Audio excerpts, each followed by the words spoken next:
नमस्कार प्रिय दर्शकों, एक बार फिर आपका स्वागत है हमारे YouTube चैनल प्राचीन ज्ञान सच्चा ज्ञान में।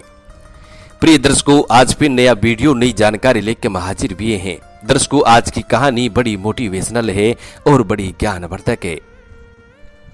प्रिय दर्शकों, ये कहानी नीलकंठ शिव भक्त पक्षी की कहानी है। नीलकंठ पक्षी के बारे में तो आप अच्छी तरह जानते होंगे। इस कहानी में आप जानेंगे कि एक मामा अपनी भांजी को एक भिखारी के साथ विवाह कर देता है और उसका जीवन बड़ा दुखमयी हो जाता है।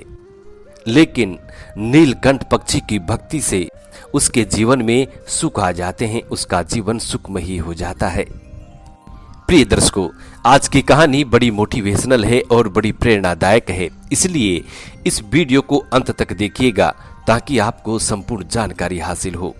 प्रिय दर्शकों, वीडियो शुरू करने से पहले जो लोग हमसे नए जुड़े हैं वो लोग हमारे चैनल को सब्सक्राइब करें, बेल आइकन ऑन करें, अच्छे अच्छे कमेंट किया करें ताकि हर आने वाले वीडियो का नोटिफिकेशन सबसे पहले आपको मिले और आप उसका फायदा उठा सकें। प्रिय दर्शकों, ये पौराणिक काल समय की बात है। भिखारी परिवार में ब्याह दी गई तोम्बी नामक अनाथ लड़की की कहानी है। कैसे वे अपनी सूझबूझ से और नीलकंठ पक्षी की भक्ति से अपने घर के सभी सदस्यों को मेहनत का महत्व सिखाती है और उस घर को स्वर्ग जैसा बना देती है, उसका कायाकल्प कर देती है। प्रिय दर्शकों, यदि आप भी शिव भक्त हैं, शिव को मानते हैं, कालों के काल महाकाल की पूजा करते हैं, तो कमेंट बॉक्स में हर हर महादेव अभी लिखें, तुरंत लिखें। प्रिय दर्शकों, ये कहानी सत्य घटना पर आधारित है, इसलिए वीडियो को अंत तक देखें। मणिपुर के लोटक झील के तट पर एक टूटी झोपड़ी थी। उसमें तोमस नामक एक वृद्ध व्यक्ति अपने 4 बेटों के साथ रहता था। तोमचा की पत्नी की सालों पहले मृत्यु हो चुकी थी। घर में अब कोई स्त्री नहीं थी जो उनके घर को संभाल सके, उनके घर की देखभाल कर सके।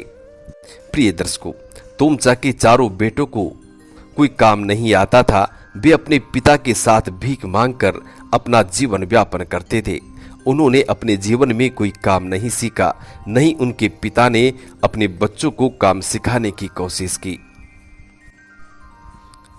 पिता के साथ 4 बेटे मिलकर यानी 5 मिलकर सुबह सुबह अपना अपना भीख का कटोरा उठाते और गांव में निकल जाते। दिन भर भीख मांगकर शाम को अपनी झोपड़ी में लौट आते और अपनी झोपड़ी में उन्होंने 5 चूल्हे जला रखे थे, 5 चूल्हे बना रखे थे। पांचों अपने अपने कटोरे को अपना अपना चूल्हे पे चढ़ाते और अपने अपने अनाज को भून लेते। अपने अपने अनाज को भूनकर सभी अपने अपने अनाज को खा लेते। इसी तरीके से उनका जीवन व्यतीत हो रहा था। घर में चारों तरफ इधर उधर कचरा पड़ा था, इधर उधर गंदगी फैली हुई थी, क्योंकि घर को संभालने वाली, घर को साफ सुथरा रखने वाली एक स्त्री होती है जो उन लोगों के पास नहीं थी। प्रिय दर्शकों, अब एक दिन तमोचा को न जाने क्या विचार आया कि उसने अपने बड़े बेटे का विवाह करने की ठानी। उसके लिए दुल्हन की खोज शुरू कर दी गई। लेकिन भिखारी के घर में कोई लड़की कैसे देना चाहेगा, कौन देगा जिसका पूरा परिवार भीख मांगकर अपना जीवन व्यतीत करता हो। ऐसे घर में लड़की कौन देना चाहेगा। लेकिन काफी खोजबीन के बाद उन्हें एक लड़की मिल जाती है। नाम था तोम्बी। प्रिय दर्शकों, तोम्बी एक अनाथ लड़की थी जो माता पिता के गुजर जाने के बाद अपनी मामा के घर रहती थी। मामा ने तोम्बी से पीछा छुड़ाने के लिए उसका विवाह तोमचा के बड़े बेटे से करवा दिया जो कि एक भिखारी था। प्रिय दर्शकों, तोम्बी शुरू से ही शिव भक्त थी और शिव की कृपा से उसको एक नीलकंठ पक्षी की प्राप्ति हुई थी। नीलकंठ पक्षी के बच्चे को तोम्बी ने बचपन से पाला था, बचपन से पालकर उसे बड़ा किया था। अब वो नीलकंठ पक्षी हमेशा तोम्बी के साथ रहता था, तोम्बी के साथ ही खाना खाता था, तोम्बी के साथ ही सोता था। तोम्बी बड़ी शिव भक्त थी और उसके साथ जो नीलकंठ पक्षी रहता था वो भी बहुत बड़ा शिव भक्त था। प्रिय दर्शकों, तुम भी अपने मामा का काम करने लग जाती, लेकिन नीलकंठ पक्षी हमेशा शिव भक्ति में डूबा रहता और तोम्बी के लिए हमेशा प्रार्थना करता रहता। प्रिय दर्शकों, अब तोम्बी का विवाह उस भिखारी परिवार में हो जाता है जिसमें 5 सदस्य भीख मांगकर अपना पेट गुजार रहे थे, अपना पेट भर रहे थे। प्रिय दर्शकों, तोम्बी विवाह के बाद जब ससुराल आई तो वहां बुरा हाल देखकर अपना सिर पीट कर रोने लगी और साथ में अपने नीलकंठ पक्षी को भी लेके आई थी। नीलकंठ पक्षी भी तोम्बी के साथ जोर जोर से रोने लगा, लेकिन अब करे तो क्या करे। तोम्बी के ससुराल का घर, पूरा घर धूल जालो और गंदगी से भरा हुआ था। प्रिय दर्शकों, अब जैसे ही तोम्बी का ससुर, उसका पति और देवर भीख मांगने के लिए घर से निकलते हैं तो तोम्बी काम में जुट गई। झाड़ बुहार कर उसने पूरा घर को साफ किया। अब तोम्बी ने घर के 5 चूल्हों में से 4 चूल्हों को नष्ट कर दिया, तोड़ दिया और सिर्फ 1 चूल्हा बचा लिया। फिर तोम्बी पड़ोस में जाती है और पड़ोस से थोड़ा सा चावल मांग कर लाती है। उसकी बाड़ी में उसने कुछ टमाटर भी तोड़ लिए थे। उसकी बाड़ी से तोम्बी कुछ टमाटर भी लेके आती है और घर आकर के उसने चूल्हे पे चावल बनाया और टमाटर की चटनी पका ली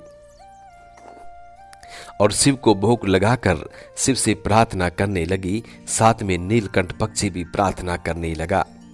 प्रिय दर्शकों, अब जैसे ही शाम को उसके ससुर और उसके पति और उसके चारों देवर घर लौटते हैं तो घर पहुंचते ही खाने की खुशबू ने उनका स्वागत किया। प्रिय दर्शकों, अब तोम्बी ने उनके हाथ मुंह धोने को कहा और सबके लिए भोजन परोस दिया। इतना स्वादिष्ट भोजन उन लोगों ने पहले कभी नहीं खाया था। प्रिय दर्शकों, अब उन लोगों ने पेट भरकर भोजन किया। भोजन के बाद जब वो लोग उठे तो तोम्बी के ससुर की नजर उन 4 टूटे हुए चूल्हों पर पड़ी। वह गुस्से से तोम्बी पर बरस पड़ा।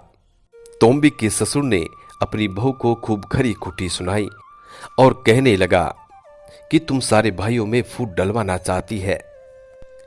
प्रिय दर्शकों, तब तोम्बी बोली कि वह सब घर को साफ सुथरा करना चाहती है, भाइयों में फूट डलवाने का उसका कोई इरादा नहीं था। प्रिय दर्शकों, वैसे भी अब भोजन बनाने की जिम्मेदारी उसकी है, इसलिए 4 चूल्हों की जरूरत नहीं है। अगर वे सब फिर से खुद भोजन बनाना चाहते हैं तो वे 4 चूल्हे वापिस बना देगी। प्रिय दर्शकों, तोम्बी के हाथ का स्वादिष्ट भोजन सब खा चुके थे, इसलिए उन्होंने भोजन बनाने की जिम्मेदारी उसे सौंप दी। प्रिय दर्शकों, अब तोम्बी ने भीख के अनाज से पड़ोस का अनाज उधार जो लिया था उसे चुका दिया और अगले दिन के लिए थोड़ा अनाज बचा के रख लिया। अगले दिन तोम्बी ने अपने ससुर से कहा कि वे जंगल से थोड़ी लकड़ियां काट कर ले आए ताकि वे उन्हें जलाकर खाना बना सके। प्रिय दर्शकों, उधर नीलकंठ पक्षी देवादि देव महादेव की भक्ति में लीन हो जाता है और रात दिन महादेव की भक्ति करता है।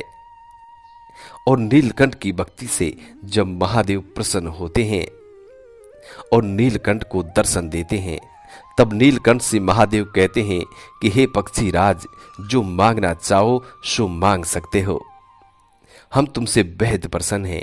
तब नीलकंठ पक्षी महादेव से कहता है कि हे प्रभु, मुझे मेरे लिए कुछ नहीं चाहिए।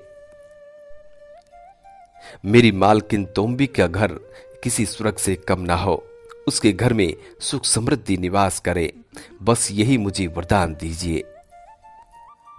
प्रिय दर्शकों, उधर तोम्बी अपने ससुर से लकड़ी काटने के लिए कहती है, लकड़ी लाने के लिए कहती है। प्रिय दर्शकों, तब तोम्बी के पति सहित तीनों देवर उस पर भड़क जाते हैं, तोम्बी पर भड़क जाते हैं और कहने लगते हैं कि हम इष्टपुष्ट हैं और इष्टपुष्ट लड़कों के होते हुए तुम हमारे पिता से काम करवा रही हैं।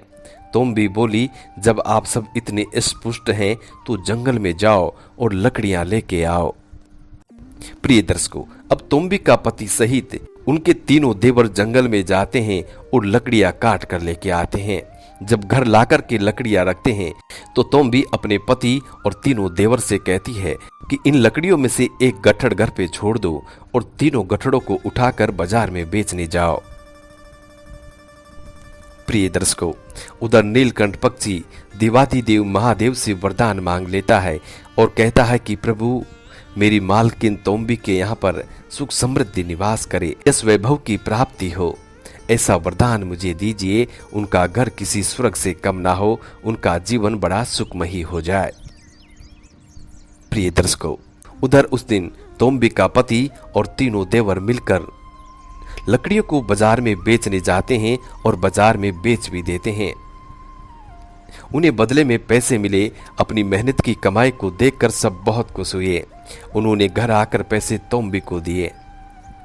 वह भी बहुत खुश हुई और उस दिन और भी स्वादिष्ट भोजन उनको खिलाया। प्रिय दर्शकों, उस दिन के बाद तोम्बी ने सबसे कह दिया कि आज के बाद कोई भीख नहीं मांगेगा।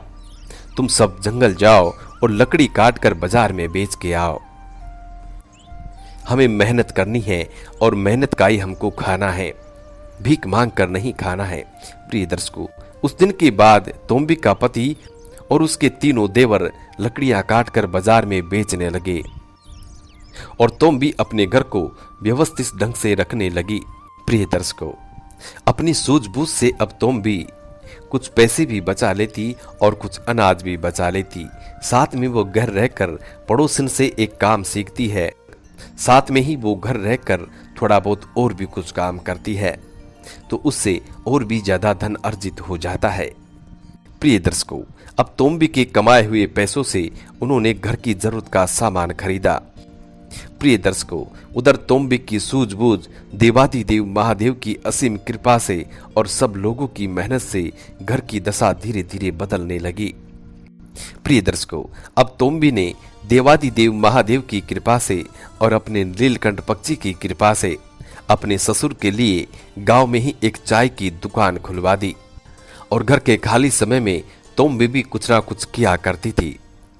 अब तोम्बी का पति और उसके तीनों देवर लकड़ी काटकर और बाजार में बेचते। लकड़ी की टाल खोल ली।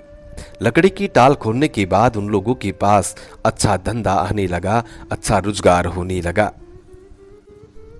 प्रिय दर्शकों, महादेव की कृपा से, नीलकंठ पक्षी की भक्ति से धीरे धीरे उन लोगों का समय बीतने लगा और वो तरक्की पे तरक्की करते गए। जो भिखारी थे आज वे गांव के प्रसिद्ध व्यापारी बन गए थे।